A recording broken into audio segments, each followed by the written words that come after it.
Kung saan hindi na lang surot at daga ang problema. Bumalik na naman. Bumalik ang dating modus doon ng Tanim bala. Yan na. Kita nyo na. Kakahiya kayo. Ninoy Aquino, International Airport. Ang ganda ng bayan natin. Bagong Pilipinas. Maganda yung kanta na yun eh. Bumalik na naman ang modus ninyo. Mga hinayupak kayo. Mga patay gutom kayo sa airport. Hindi ko alam eh. Hindi ko alam. Tangina na tong tanimbala na to. Bagong Pilipinas. Sundan nyo na lang. Kayo na lang ha. Bumalik na naman. Sawang pa Thailand na nakita umano ng bala sa bag. Ang sagot ng mga otoridad sa pagtutok ni Joseph Moro. Subukan nyo lang yan sa akin. Munti ka na maunsami ang Sampal ko yung bala sa inyo. Na sina Charity nitong Enero. Sa final security check, tinawag raw siya ng mga otoridad. Ang kanya raw kasing bag nakitaan ng naka-plastic na bala. Nakaplastic Take note, pa. ha? Naka-plastic na bala. Pinutos Ibig pa. sabihin, nag-effort. I-plastic yung bala bago iniwan dun sa bag. Ang wise talaga na hinayupak Yun na kasi patay yung gutom. bintang ng airport eh. Baka nakalimutan lang niya. So, pinlastic niya muna, tsaka niya inilagay sa bag niya. Putang inang katarantaduhan yan. Talagang maputang ina ka Naisipin talaga. niya yan, ha? Ang sinabi, hindi siguro nakalimutan niya kasi meron siyang PTC owner siya, license owner siya. Una-una, pupunta sila sa Thailand. Hindi niya madadala yung baril sa Thailand. Kaya nga. At lalong-lalo lang, hindi niya madadala yung bala sa Thailand. Mga bubo. Sasabihan ninyo, hindi kasi may-ari siya ng baril, kaya siguro may bala siya. Tapos ipinlastic pa. Anong katarantaduhan yun? Kakagigil talaga itong Pilipinas. Itinanggi ni Charity na sa kanya ang bala. Pinakitaan niya rin ng mga otoridad ng lisensya ng kanyang baril na mabuti ay dala niya noon. Magkaiba po yung... Tandaan ninyo hindi niya dala yung baril, ang dala niya lisensya. Kasi pupunta siya ng Thailand. Yung lisensya na yon, baliwala yun sa Thailand. So hindi niya pwedeng dalhin yung baril niya sa Thailand. Kaya nga, hindi pwede doon. Di ba? bala. Tsaka sabi ko, hindi pa ako gumagamit ng ganyang klaseng bala. Magaganda po yung bala ko. Yun! Napakalinaw niyan! Napaka-importanting details niya kasi tingnan niyo yung bala na pinakita. Pangit na bale. Paltik. Malatang balang... Paltik na bala. Maraming klase ng bale. Di ba? Nakalimutan ko na yung hollow point. Meron pa dyan yung... Pinasukan lang ng pulbura yan. Gawa-gawa nila yan. Kasi mga patay gutom yung nasa airport. Hindi, totoo. Marami yung bala. Kasi yan ang kabilin-bilinan sa akin. Huwag kang gagamit na yung... yung nagamit na tapos nilagyan na ng pulbura. Yun, okay lang yun gamitin pag nag-shooting ka. Pero pagka... yun, full metal. Dapat yan ang gagamitin mo na. Full metal o di kaya yung merong na pumuputok. Hindi siya... Pag tumama siya, hindi siya tumatalbog, sumasabog na siya. Kasi delikado yun eh. Pag tumalbog, pwedeng tumama sa iba. Kaya yun ang ginagamit. Eto, bala pa ata ito ng paltik eh. Tapos meron siya, tapos ilalagay niya doon sa gamit niya. Kaya nga. Tinawag raw siya ng mga otoridad. Ang kanya raw kasing bag nakitaan ng naka-plastic na bala. Itinanggi ni Charity na sa kanya ang bala. Pinakitaan niya rin ng mga otoridad ng lisensya ng kanyang baril na mabuti ay dala niya noon. Magkaiba po yung bala. Tsaka sabi ko, hindi pa ako gumagamit ng ganyang klaseng bala. Magaganda po yung... Magkaiba pa yung bala ng baril niya at saka yung bala ha. Kaya nga, yung tinanim na bala, iba, paltik. Randel Bunagan, bili mo nga ako niyang full metal. Mga hinayupak Tapos talaga yung ano mo, taga-airport na yan. Naku! Sa akin ka lang mangyari. Ang mahal ng ang mahal ng dito. I-skandalo ko kayo buong airport at ibibidyo ko kayo. Mga hinayupak kayo, Wala mga patay lang, sabi gutom niya, kayo. sige ma'am, wala namang problema, sabi niya. Pero may papirmahan lang daw sa akin to make it sure na cleared daw ako. Walang Pinayagan naman problema. silang mag-asawa na makasakay at wala rin kasong inihain sa kanila. Pero bago raw ang insidente, may napansin na siyang kakaiba sa airport na mag-withdraw siya ng pera. Tatanong, Sinusundan-sundan na yata. sila. May bumabangga sa akin. Yun, bumabangga na. Pagkatapos ng insidente, So may nangyari. May bumabangga. Anong ibig sabihin? Meron talagang nagtanim sa kanya. Nagsiksik. Sinisiksik yung Nagigets binabangga ninyo? siya. May nagtanim sa kanya, hindi natin alam kung ang dahilan ba nun para kikilan sila nung... Kasi malamang ganito nangyari. may nagbumangga sa kanya, ipinasok, tapos tatiming Animalis na advertisement. naman ganito nangyari. May nagbumangga sa kanya, ipinasok, tapos tatimingan kung sino yung kakuntsaba nilang airport security. Tapos malamang doon sila kikikilan. Pero pagka naamoy nila na maalam itong si ate, marunong sa batas, pababayaan na lang nila. Hindi na nila itutuloy yung plano nila. Kaya nga, Gets ninyo? Kaya Pero kasi pinapalusot pag nila umiral eh. dyan yung nervyos mo, hindi pag nila umiral pinabayad. dyan yung kaba mo, tapos para kang natataranta, diyan ka na pwedeng kikilan. Tama, mali. Kaya nga. Usually nga ginagawa yan sa mga hapon eh. Alam nyo yon yung panahon noon na tanimbala? Pinost ni Charity ang video sa social media para magsilbing babala sa publiko. Kaya Tatanong tuloy, pinutos pa ng balik plastic. na naman nga ba ang mga insidente ng tanimbala sa O, tingnan ninyo yung palusot ng airport ha. mga airport? Ayon sa Office for Transportation Security, hindi raw. Tanimbala is a thing of the past. We can always present all available data and pictures plus video para mapasinungalingan namin yung sinasabi nila. Di pakita nyo. Bigay Huwag nyo magsalita. sa GMA ha, pare balita ng GMA ha. Oh. Huwag puro ganon. Bigay nyo yung Hindi, video. kasi baka puro ganun eh. O, kung maganda siguro, sinabi nyo naman you can provide. O, ayan yung email ko, o send nyo sa akin. Oh. O, patas tayo dito eh. Pakita nyo Patas sa tayo publiko. dito. Send nyo sa akin yung sinasabi nyong ebidensya nyo na hindi bumalik yung balikbala. At talagang galing sa kanya yon. At wala siyang bumangga sa kanya, walang nagtanim sa kanya. Kaya nga. O, i-email nyo dyan. O, ipi-play ko dito. Promise ko yan. Gate pa ng Office for Transportation Security o OTS, posibleng kina Charity talaga ang nakitang bala. Posible daw talagang doon sa babae yung Yes, tinanggalin bala. yes. Bali plastic muna, tsaka niya binalik sa bag Oo. niya.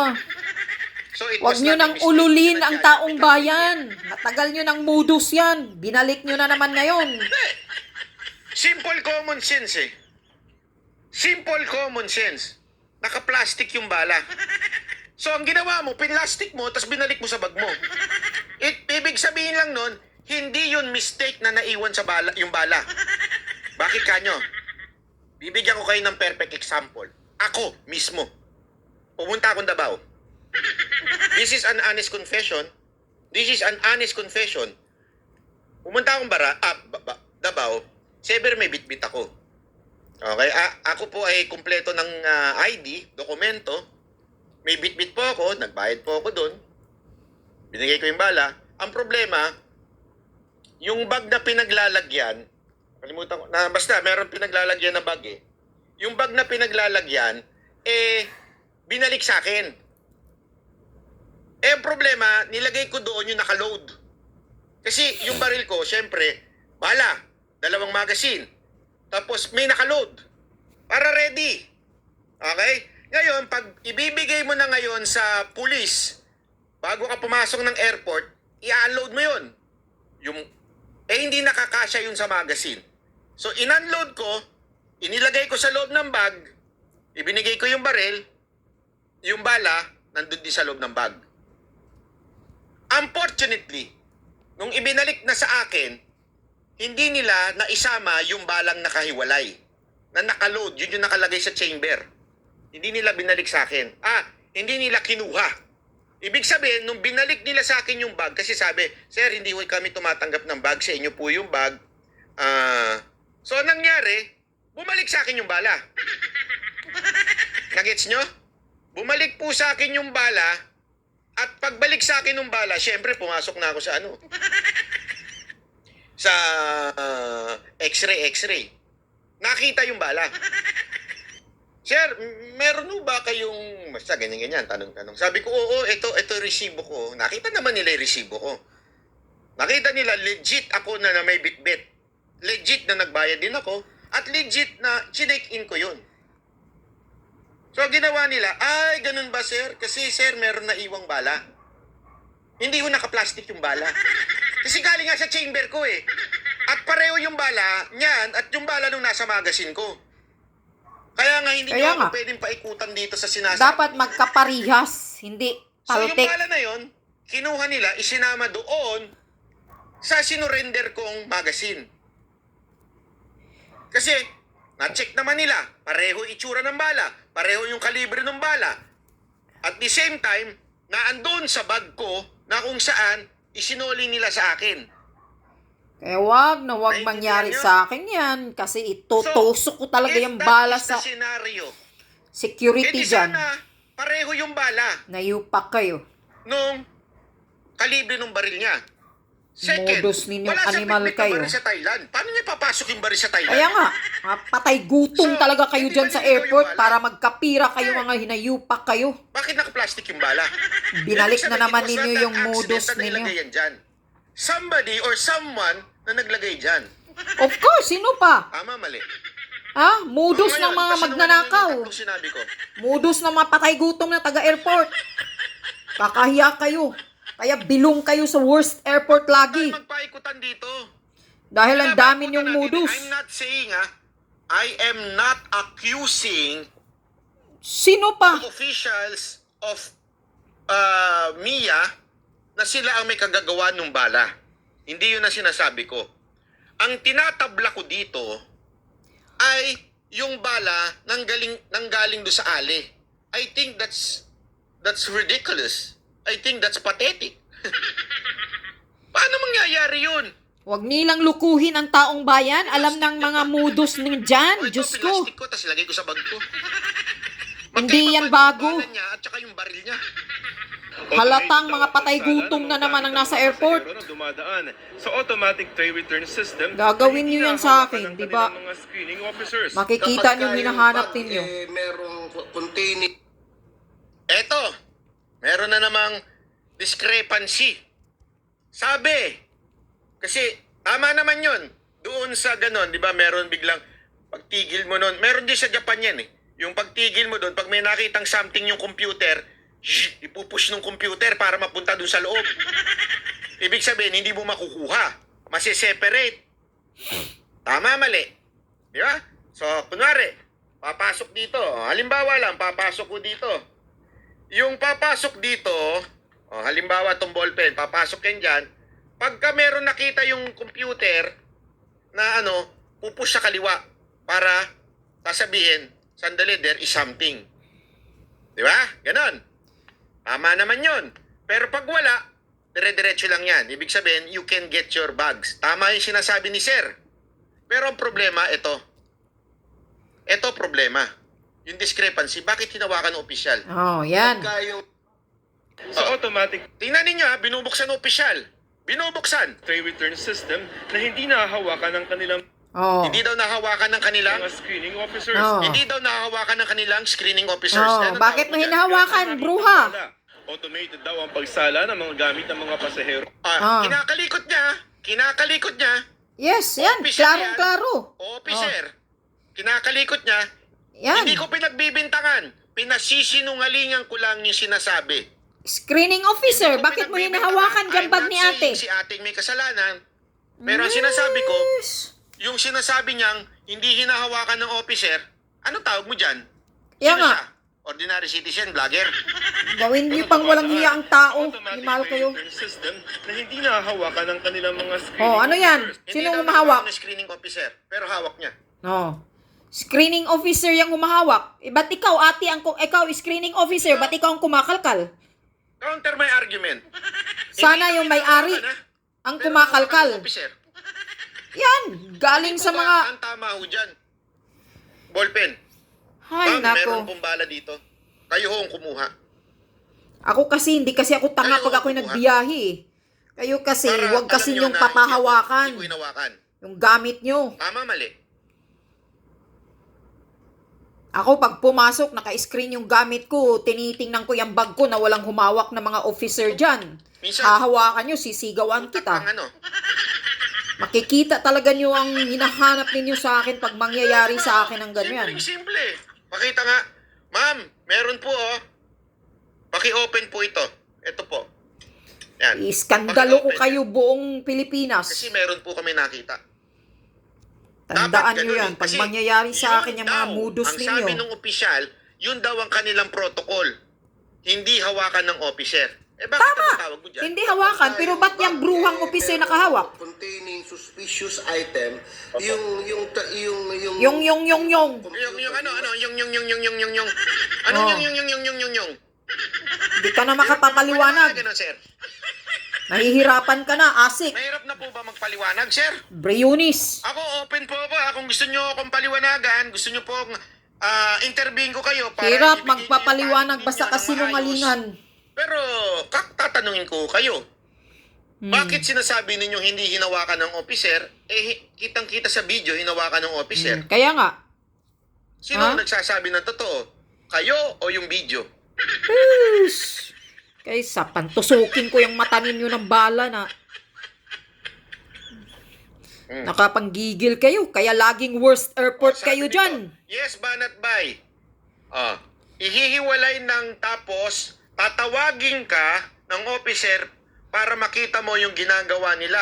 Ganon ang nangyari sa akin. Sila ang humuhukay. Nakakita daw ba kayo mga nagmamagic? Then, pag sila ang humuhukay, expected nyo na Yung na ganyan, may diba? itatanim sa bag ninyo. Hindi makikita, hindi makikita. Huwag kasi ninyong ipagalaw yung bagahe Eto ninyo. po, wala ho tayong hawak, Walang hawak. Kaya nga. Walang hawak. Yung bumawalig-baligtad pa, walang hawak ko tayo. Wala. Tapos bigla may hawak na. Correct. Sa akin, hindi ko talaga sila papahawakan ng Ang dami namin pinanood ng kaibigan kong si Sacho. papahawakan ng Na bag mahilig ko. kasi yun sa mga magic, yung nasa table lang. Meron kasi sa Japan, maraming ganyan yung mga table lang. At maniwala, di ba nakita niyo may video kami nila Boss Dada nun? We are allowed to take a video, ganun sila kagaling. Pwede namin i-video yung magic nila. At grabe lumalabas sa mga lemonade. Ang laki nun lemonade yun. Kaya nga.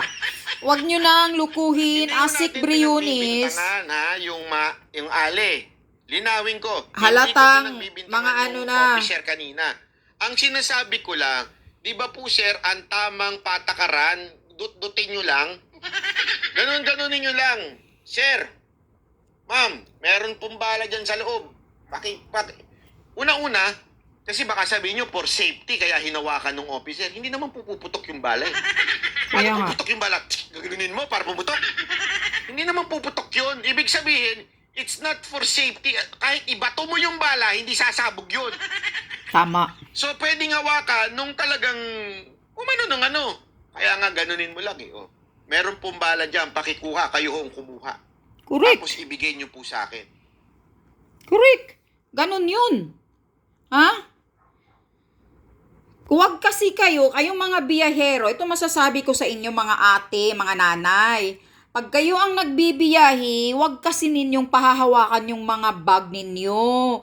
Kung mayroon silang gustong tingnan, halimbawa, mayroon silang gustong tingnan, sasabihin mo, ako ang kakalkal sa ilalim, ilalabas ko lahat, huwag ka lang hahawak, titingnan mo lang.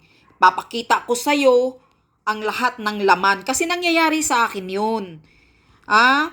Mayroon kasi akong pinasok na yung wet tissue. Kasi mahilig ako magdala ng wet tissue. Pinasok ko sa hand carry ko. Tapos, pinagsuspitsahan nila yung wet tissue sa pack bag ko. Sabi nila, alam ko na, nang mapunta sa gilid yung bag ko, alam ko na mayroon siguro silang pinagsususpitsahan. So, sinasabi sa akin yung screening officer. Sabi niya, ma'am, ano po ba ang laman ng bag mo? Sabi ko, wala. Sabi ko, bakit? Ano ba ang nakikita ninyo? Sabi niya, pwede ba buksan mo? Sabi ko, okay, buksan ko. Huwag ka lang humawak. Sinabihan ko talaga yung screening officer na babae. Sabi ko, huwag kang humawak. Ako ang maglalabas lahat ng gamit ko. Titingnan mo lang kung ano yang nakapagduda sa inyo dyan, sa screening ninyo. So, nilalabas ko lahat. Sabi niya, ito pala, may dala ka palang wet tissue. May dala kasi akong isang pack na wet tissue. Yung pang-baby ba na tissue. Kasi mahilig ako niyan. Yun. So, Iyon lang, tapos binalik na. Hindi siya nakahawak kasi binalaan ko siya. Talagang sinabihan ko siya, akong magkakalkal ng gamit ko sa loob. Wag na wag mong hahawakan yung mga gamit ko lahat. Titingin ka lang. Ganyan, mga nanay, mga ate. Magiging alerto kasi kayo pag nagbibiyahe kayo para hindi mangyayari sa inyo itong mga modus ng mga jutang inang mga patay gutom sa airport. Magiging alerto kayo sa bagahe ninyo. Hindi talaga nila ako kayang magagagod pag akong nagbibiyahe kasi pag pag nangyayari sa akin to, talagang ibabato ko sa mukha ninyo yung bala na yan. Tandaan nyo, iskandalo ko kayo buong Pilipinas. Kaya wag na wag mangyayari itong mga modus ninyo, mga patay gutom kayo, mga chinayupak kayo yan. Panahon ng dilawan niyang binabalik na naman ninyong halatang halata talaga na mapatay gutom kayo. Daig na daig nyo pa talaga ang Dilawan Aquino administration noon. Modus yan. Huwag nyo nang dipinsahan kahit anong dipinsa mo, Asik Briones, walang tanga, walang gago na magbitbit ng bala. Yan ang tandaan mo. Bakit noong panahon pag-upo ni PRRD, nang sinabihan niyang mahinto na yung tanim bala, bakit biglang huminto? So ano yun? Modus ng mga taga-airport yun. Dahil mga patay gutom kayong lahat dyan. Yan ang tandaan nyo. Yung mga airport boy mo, walang mga disiplina. Disiplinahin mo yung mga airport boy nyo, yung mga screening officer ninyo. Kailangan iseminar mo na yan ng maayos para walang problema dyan sa airport. Kaya tuloy-tuloy yung airport na putang inang airport na Ninoy Aquino International Airport laging nasa worst airport dahil wala kayong mga maayos na pamamaraan na walang issue yung airport na yan. Puro ka modus ang nasa utak ng mga hinayupak na nandyan. Nakapanggigil kayo. Talagang, ay nako. Yan, hindi nila pinalusot nila yung mag-asawa. Hindi nila kasi na-booking sila eh. Ibang klaseng bala yung natanim, hindi parihas na bala sa issue ng yung mag-asawa. Ay, Diyos ko, nakapanggigil talaga itong Pilipinas. Ano nangyayari sa Pilipinas?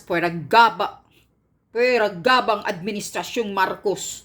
Mag-resign kayong lahat, bumaba kayo dyan. Dahil lalo kayong nakakahiya.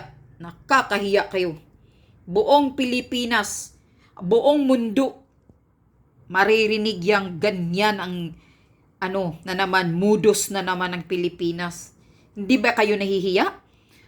Yung magta-travel na naman, lahat na naman ng bag nakabalot na naman ng plastic, kung anong binabalot na naman, di ba nakakahiya yan? Nagta-travel ka, yung mga bag mo puno ng tape, nakabalot, dahil takot sa mga modus ninyo? Wala na lang kaming parang free na magbibiyahe kami na masaya, kundi puro pangangamba ang pagbibiyahe namin na imbes na magta-travel kami para masaya, pero hindi Pag nagta-travel ka, pagdating sa airport, nangangamba ka kung taniman bala ka, kung ganito ang gagawin sa iyo, mayroong sa iyo, sa bagahe mo, na nakawin yung mga gamit mo na sa loob. Puro kawalang hiyaan po. Patay gutom na ba talaga kayo dyan? Mga walang disiplina lang. Nakakagigil kayo.